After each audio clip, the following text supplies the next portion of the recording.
Property People, selamat datang di Property Insight. Pada episode kali ini kita akan membahas mengenai tren properti yang terjadi di salah satu kota besar di Indonesia. Tepatnya di Pulau Sumatera, yaitu Kota Medan. Kita mulai dari tipe properti manakah yang mendominasi di Kota Medan? Simak grafik berikut ini. Berdasarkan data 99 Group, sepanjang tahun 2022, rumah tapak berhasil mendominasi permintaan dengan persentase paling tinggi, yaitu sebesar 61,3%. Kita juga bisa melihat dari grafik ini bahwa permintaan terhadap apartemen juga cukup besar, yaitu 13%. Dari grafik ini bisa kita simpulkan bahwa berinvestasi di rumah tapak sangat berpotensi karena permintaan terhadap rumah di Medan masih sangat populer dan lebih diminati daripada properti lainnya. Property People, kami memantau tren permintaan rumah selama 5 tahun terakhir. Dua jenis investasi yang ada di sini adalah rumah yang dijual dan disewa. Tren rumah disewa dan dijual di Kota Medan terpantau fluktuatif sejak kuartal kedua 2019. Ada penurunan yang terjadi di beberapa periode, yaitu di kuartal ketiga 2020, kuartal ketiga hingga 4 2021, dan juga kuartal kedua 2022. Penurunan permintaan pada tahun 2020 dan juga 2021 ini ada korelasinya terhadap kondisi tertentu yang terjadi di antara periode tersebut. Sebagai contoh, penurunan yang signifikan pada rumah dijual pada kuartal 4 2021 di angka minus 40,2%. Dikarenakan ada gelombang kedua pandemi COVID-19, sementara itu di kuartal kedua 2022, penurunan pertumbuhan terjadi pada rumah dijual maupun disewa secara berurutan di angka 29,5% dan 26,5%. Dan penurunan ini juga terjadi bersamaan di saat Lebaran. Meskipun tren yang ditunjukkan fluktuatif, namun di kuartal pertama 2023, pertumbuhan berhasil bangkit, menunjukkan angka yang melampaui kuartal pertama 2019, yaitu 19,9% untuk rumah dijual dan 193,3% untuk rumah disewa. Dari tren pertumbuhan ini, kita simpulkan bahwa untuk berinvestasi properti, khususnya rumah, sebaiknya memperhatikan situasi dan kondisi. Berinvestasilah di waktu yang terbaik sehingga Anda bisa memaksimalkan peluang investasi. Nah, kira-kira bagaimana profil pembeli potensial di Kota Medan? Mari kita simak grafik berikut ini. Berdasarkan data kami, pembeli potensial di Kota Medan mayoritas berasal dari Kota Medan sendiri dengan proporsi 71,5%. Selain Medan, ada juga kota-kota besar lainnya yang juga ikut masuk ke dalam data kami, yaitu Jakarta dan juga Bekasi. Pembeli potensial yang berasal dari luar kota ini kemungkinan besar dikarenakan adanya perpindahan pekerjaan ke Medan dan juga kebutuhan residensial penduduk Medan itu sendiri. Property People, telusuri lebih lanjut mengenai profil pembeli potensial di Kota Medan dan juga kota-kota besar lainnya di Indonesia.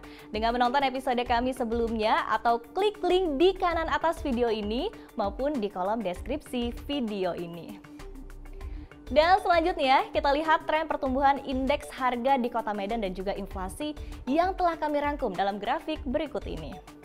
Kita amati bahwa sejak Januari 2020 hingga Juli 2021, Kota Medan menunjukkan pergerakan tren harga yang cukup fluktuatif jika dibandingkan dengan IHK yang cenderung stabil. Karakteristik ini sama dengan kota besar di luar Pulau Jawa seperti Makassar. Memasuki bulan Agustus 2021 hingga Mei 2023, Resale Price Index di Kota Medan konsisten berada di atas IHK Indonesia dan IHK Medan. Ini menunjukkan Kota Medan sebagai lokasi investasi yang potensial dengan kenaikan harga signifikan setiap bulannya. Kemudian, sejak Mei 2023, Resale Price Index Kota Medan tercatat sebesar 113,3, sementara IHK yang disesuaikan tercatat sebesar 108,0. Meskipun sejak April 2022, IHK Indonesia dan Kota Medan meningkat secara signifikan, pergerakan indeks harga Kota Medan tetap bertahan berada di atas IHK. Pertumbuhan indeks harga dari Januari 2020 hingga Mei 2023 di Kota Medan tercatat sebesar 13,3%, sementara inflasi Medan sebesar 8% dan Indonesia 10,1%. Sehingga jika dibandingkan dengan indikator pertumbuhan harga terhadap inflasi Medan dan Indonesia, harga di Kota Medan masih lebih tinggi sebesar 5,4% jika dibandingkan dengan inflasi Medan dan lebih tinggi sebesar 3,3% jika dibandingkan dengan inflasi Indonesia. Nah, Property People, kita sudah lihat mengenai pertumbuhan indeks harga dan inflasi. Lalu seperti apa dengan pengembangan yang terjadi di kawasan Medan ini? Kita simak peta berikut ini. Pertama-tama, guna memahami karakteristik permintaan di Kota Medan, kami mengidentifikasi 5 kecamatan dengan permintaan tertinggi, yaitu Medan Kota, Medan Sunggal, Medan Selayang, Medan Johor, dan Medan Helvetia. Dan kita bisa lihat bahwa pengembangan komersial dan residensial di Kota Medan secara umum terpusat di area selatan. Sementara di area utara menuju area Pelabuhan Belawan, mayoritas pengembangan adalah area industri dan logistik. Pekerja yang beraktivitas di dalam area ini umumnya tetap mencari rumah di area selatan karena berdekatan dengan fasilitas publik. Di area pusat kota umumnya sudah dipadati oleh pengembangan komersial dan juga fasilitas umum seperti perkantoran, mal, hotel, serta fasilitas kesehatan dan pendidikan.